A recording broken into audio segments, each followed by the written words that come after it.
Good morning, friends, and Merry Christmas. Finally, it's here, the day of days when we celebrate Christ coming into the world.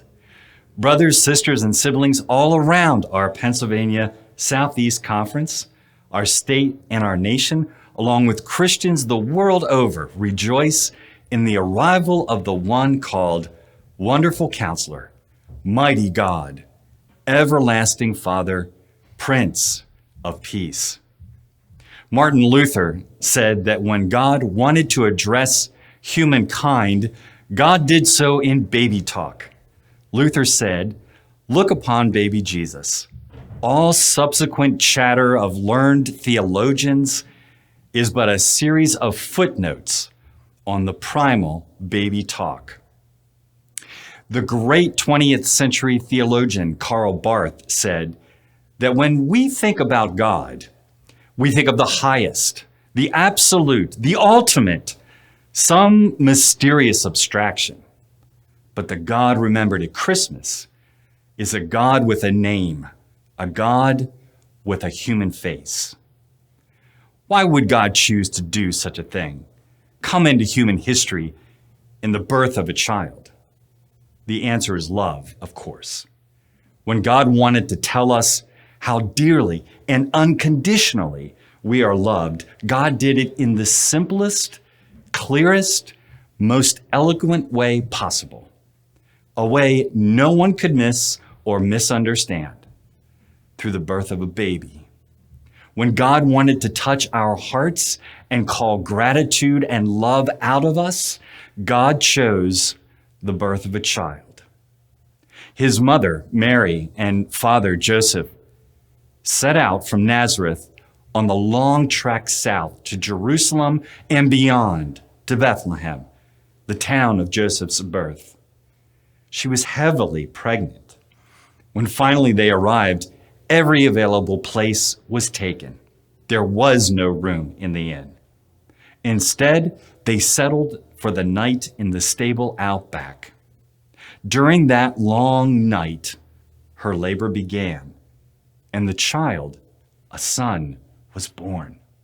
They wrapped him in the strips of cloth that they had brought for that purpose, and after each had cradled him, she nursed him, and they placed him in a cow's feed box, the manger.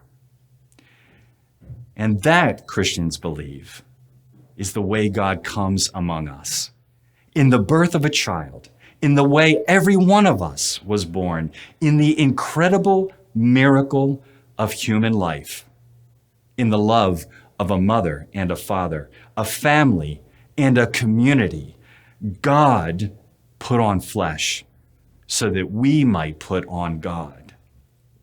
And in that flesh, there is work to do. The late Howard Thurman, African-American scholar, minister, and poet, called it the work of Christmas. And with words that have become very famous, he wrote, "When the song of the angels is stilled, when the star in the sky is gone, when the kings and princes are home, when the shepherds are back with their flock, the work of Christmas begins. To find the lost, to heal the broken, to feed the hungry, to release the prisoner, to rebuild the nations, to bring peace among all brothers and sisters, to make music in the heart. When the child was born in Bethlehem, a light appeared in human history. As the prophet put it, the people who sat in darkness have seen a great light. We know what it means to sit in darkness, to hear every day of the latest disease and potential pandemic, to see wars around the globe and hear rumors of more war, to fear for our economy. All of this amid political rhetoric that divides the many for the gain of a few. And every one of us is familiar with the darkness of their own personal loss and grief, the loss of a parent, a child, a beloved companion, a colleague, and dear friend. The religion of Christmas is that Christmas faith does not deny the darkness, but chooses not to live in it. And so whatever darkness lurks in the background of your Christmas morning, please know that there is a light, a small, fragile light to be sure, but a light that will not be overcome ever. Light that will dispel the darkness, like the light of the small candles we held last night and the one I am holding now. The light of the love of God, the light of the world. Long ago, in the dark night, in a stable behind a crowded inn, a child was born. In him was life, and that life was and is the light of all people. Merry Christmas, my friends.